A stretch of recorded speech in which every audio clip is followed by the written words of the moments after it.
नमस्कार, मैं हूं आपके साथ मयंक। आज 21 तारीख है। पिछले 12 घंटे के अंदर ईरान और अमेरिका के हमलों से संबंधित सारे अपडेट्स मैं आपको बताऊंगा।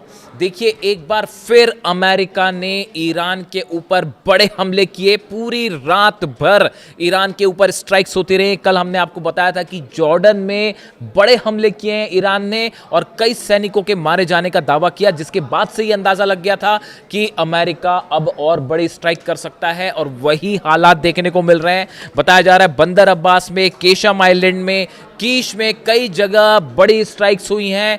ईरान के कम्युनिकेशन सेंटर्स पर, मिसाइल लॉन्चर्स पर, डिफेंस सिस्टम पर और यहां तक कि इंफ्रास्ट्रक्चर पर भी हमले शुरू हो गए।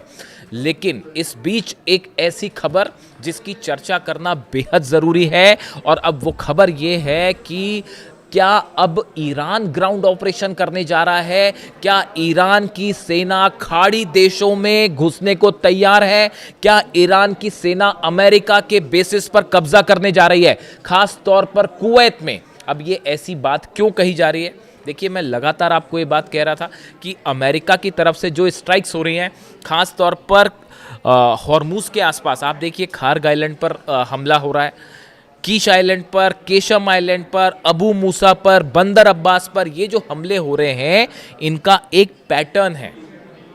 ये ईरान की सेनाओं का लिंक ब्रिजेस को उड़ा के, टनल्स को उड़ा के, ट्रांसपोर्ट सिस्टम को तबाह करके इन तटीय इलाकों से ईरान की सेना का लिंक तोड़ना चाहते हैं, ताकि खार्ग आइलैंड पे या अबू मूसा आइलैंड पर अगर ग्राउंड ऑपरेशन होए तो सेना की सप्लाई फौरन ना हो पाए। देखिए, इसको लेकर तमाम थ्योरीज जो है वो सामने आ रही हैं।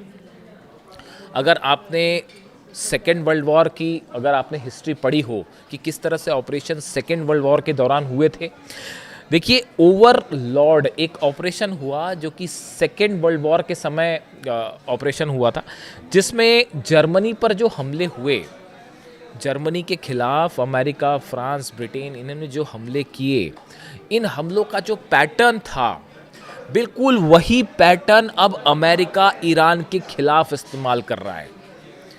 देखिए, उस समय भी ये कोशिश थी कि जर्मनी की सेनाओं को जो आइलैंड तटीय इलाके हैं वहाँ से उसका संपर्क तोड़ दिया जाए और उसके बाद उन इलाकों पर कब्जा कर लिया जाए जहाँ पर जर्मनी की सेना बैठी हुई है। बिल्कुल उसी पैटर्न पर हमले हो रहे हैं हॉर्मुज के आसपास, और अमेरिका के स्टाइल हमले जो है वो ये पैटर्न बता रहा है कि उस सेकेंड वर्ल्ड वॉर की पॉलिसी को फॉलो किया जा रहा है और ये एक बड़े ग्राउंड ऑपरेशन की शुरुआत हो सकती है। यही वजह है, देखिए ये अंदेशा नहीं है, ये इसकी संभावनाएं हैं।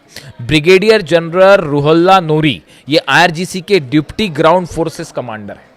जो आईआरजीसी की ऑपरेशंस करती है, ईरान की आईआरजीसी जो है सेना जो है जो ग्राउंड ऑपरेशन करती है, इसके डिप्टी कमांडर हैं, मतलब सेकंड इन चीफ है। अब ये क्या कह रहे हैं, इनकी बयान सुनिए। Brigadier general Ruhollah Noori said Iran's forces are prepared to neutralise any enemy incursion immediately. वो ये कह रहे हैं कि अगर अमेरिका की तरफ से कोई भी ग्राउंड ऑपरेशन हुआ तो ईरान की सेना फौरन जवाब देगी। पहला बयान। दूसरा बयान सुन लीजिए। Foreign ministry spokesperson Ismail Baghaei says the United States will face consequences of any adventure to seize Kharg Island in southern Iran.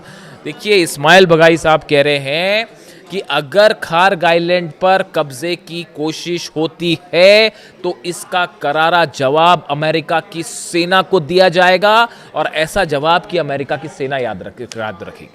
अब सवाल यह है, देखिए इसके साथ एक और बयान है, इस्माइल बघाई साहब का ही बयान है। He added there are people in Iran's leadership counting down the minutes to welcome US forces in any ground invasion. यानी ईरान के जो लीडरशिप है वो इस बात का मिनट का हिसाब रख रही है कि कब अमेरिका ग्राउंड ऑपरेशन करेगा। यानी ईरान के पास ये खुफिया जानकारियां हैं, केजीबी के थ्रू रूस की एजेंसीज और चाइना की खुफिया एजेंसीज ने ये बात बताई है ईरान को कि आपके खिलाफ ग्राउंड ऑपरेशन हो सकता है। और खार्ग आइलैंड पर, अबू मूसा आइलैंड पर, मैं स्पेसिफिक आपको नाम लेके बता रहा हूँ, ये दोनों जगह हैं जहाँ ग्राउंड ऑपरेशन की तैयारी है, और ये जो हमले हो रहे हैं ये इसीलिए किए जा रहे हैं कि इन पर कब्जा किया जाए।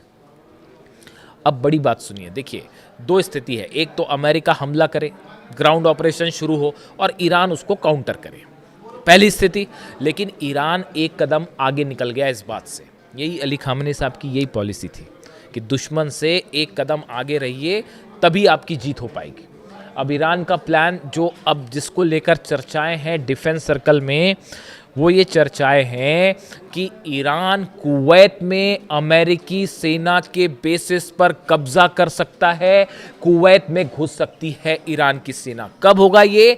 अगर खार्ग आइलैंड पर हमला होता है, अगर अबू मूसा आइलैंड पर हमला होता है, अगर ईरान के अंदर अमेरिकी सेना घुसने की कोशिश करती है, तो नतीजा ये भी हो सकता है, एक ईरान की रणनीति का हिस्सा है कि कुवैत पर अंदर घुस जाए ईरान की सेना और वहां पर जो अमेरिका के बेसेस हैं उन पर कब्जा कर लिया जाए। यानी अली अल सलेम बेस। आप पहले हमले देख लीजिए कुवैत में, अगर आप एनालाइज करें पिछले 2 दिन के अंदर अली अल सलेम बेस पर हमला होता है, कुवैत नेशनल पेट्रोलियम जो कंपनी है उस पर धमाके हुए, नॉर्थ डेसिलेशन प्लांट जहां समुद्री पानी को साफ किया जाता है, पीने लायक बनाया जाता है, नॉर्थ डेसिलेशन प्लांट पर हमला हुआ जिसमें 2 पूरी तरह तबाह हो गए, पावर प्लांट्स पर हमला हुआ, कुवैत इंटरनेशनल एयरपोर्ट पर हमला हुआ और कैंप अल उदेरी जो है बेस जो है वहां पर एम्यूनिशन सेंटर तबाह कर दिया गया। ये उसी नेचर के हमले हैं जो ईरान में किए जा रहे हैं। पुल उड़ाया, इन्होंने पुल उड़ा दिया, उन्होंने एनर्जी सेंटर उड़ाया, इन्होंने एनर्जी सेंटर उड़ाया। अब ये हमले ये बता रहे हैं कि कुवैत में देखिए, एक बताया जा रहा है कि ईरान ने बड़ी संख्या में अपने सोल्जर्स करीब 50 से 60 सैनिक इसलिए रिजर्व रखे हुए हैं कि अगर ज़रूरत पड़ी, अगर फारस की खाड़ी में, अगर खार्ग आइलैंड के आसपास अमेरिका ने ग्राउंड ऑपरेशन किया तो उसका तो जवाब दिया ही जाएगा, साथ ही कुवैत में घुस जाएगी ईरान की सेना। बेसेस अमेरिका के तबाह हैं, प्लेन्स वहाँ से हटा लिए गए हैं, जॉर्डन की तरफ पीछे कर दिए गए हैं ताकि हमला ना हो। ऐसी हालत में अगर कुवैत में ईरान की सेना घुसती है तो रोकना मुश्किल हो जाएगा। और ये जितने बेसेस हैं, अली अल सलेम बेस हो या बाकी के जो बेस हैं, कैंप अल उदेरी हो, यहाँ पर अमेरिका के सोल्जर्स का जो प्रेजेंस है उन सबको बंधक तक बनाया जा सकता है। देखिए कल ही इस तरह की खबरें चल पड़ी थी कि कई अमेरिकी जो सोल्जर्स हैं उनको ईरान ने कब्जे में ले लिया है, इस तरह के दावे होने लग गए थे और उसके बाद फिर सेंटकॉम को सफाई देनी पड़ी थी कि नहीं, हमारे सैनिक जो हैं वो किसी तरह से कब्जे में नहीं है। इस तरह की खबरें आ गई थी कि सीरिया में जो है वो कई सैकड़ों सैनिकों को ईरान ने बंधक बना लिया है। यानी देखिए खबरों का नेचर देखिए, कौन भारी पड़ रहा है ये आपको ऐसे ही समझ आ जाएगा, कौन किस पर भारी है वो खबरों के नेचर से आपको समझ में आ जाएगा, किसके बेसिस जल रहे हैं, कहाँ सैनिकों की मौत हो रही है और कैसे जो है वो डिफेंस सिस्टम तबाह हो रहे हैं। तो यानी अब देखिए मामला ये है कि एक तरफ तो ईरान की तरफ से लगातार हमले जारी हैं, बहरीन पर हमले हो रहे हैं, जॉर्डन पर हमले हो रहे हैं, कुवैत पर हमले हो रहे हैं। ईरान की तरफ से ये भी कह दिया गया है कि यूएई अगर हमले होते हैं, जारी रहते हैं, तो इंफ्रास्ट्रक्चर यूएई का भी जलेगा और उसके अलावा जो फिर फुजेरा पोर्ट जो है वो भी बचाना मुश्किल हो जाएगा। और यूएई के जितने सेंटर्स हैं इंफ्रास्ट्रक्चर वो बचाने मुश्किल हो जाएंगे। सऊदी अरब में भी यही होगा, अबू धाबी के एयरपोर्ट और यूएई एयरपोर्ट भी निशाने पर होंगे। यानी पूरे खाड़ी देशों में, अरब देशों में जितने इंफ्रास्ट्रक्चरल सेंटर हैं, पब्लिक से जुड़े सेंटर्स हैं, वो सब के सब निशाने पर होंगे अगर ईरान पर हमले जारी रहते हैं तो। और इसी बीच ईरान ने बड़ा प्लान, देखिए ये जब खबरें इस तरह से आएंगी कि अमेरिका ग्राउंड ऑपरेशन कर सकता है, तो इसको लेकर एक बड़ी बैठक हुई। रूस बताया जा रहा है, रूस के साथ भी संपर्क है इस मामले को लेकर ईरान का, और मुस्तफा खामेनी जो है वो पुतिन से मुलाकात भी कर सकते हैं और संभवतः दोनों की फ़ोन पर बात भी हुई कि अगर ग्राउंड ऑपरेशन होने की कोशिश होती, करने की कोशिश होती तो क्या किया जाए। देखिए एक बात साफ है, बात साफ ये है कि जब तक ईरान में ग्राउंड ऑपरेशन आप नहीं करोगे तब तक आप ईरान को किसी तरह से आप रोक नहीं सकते, और ग्राउंड ऑपरेशन करते हो तो बता दिया गया है कि फिर जो है बड़ी कैजुअलिटी होगी। अब देखना यह है कि डोनाल्ड ट्रंप क्या करते हैं, ग्राउंड ऑपरेशन करने की हिम्मत करते हैं या नहीं करते। इसीलिए जो है इस्माइल बगाई कह रहे हैं कि भाई हम तो मिनट टू मिनट गिन रहे हैं कि आप आइए, कब आपका स्वागत है, हमला करके देख लीजिए, ग्राउंड ऑपरेशन करके देख लीजिए क्या अंजाम होगा। यानी फिलहाल हालात ये हैं कि जो ग्राउंड ऑपरेशन की बात है इसको काउंटर करने के लिए ईरान ने ग्राउंड ऑपरेशन का प्लान बना लिया है और कुवैत पे अमेरिकी बेसिस पर कब्जा करने की भी तैयारी है और 50,000 सैनिक इसके लिए अलग से रखे गए।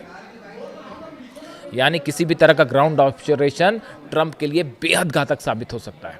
और इस बीच लगातार हमले जारी हैं ईरान की तरफ से भी और अमेरिका की तरफ से। जो अपडेट होगा आपको पहुंचाऊंगा। Thank you so much.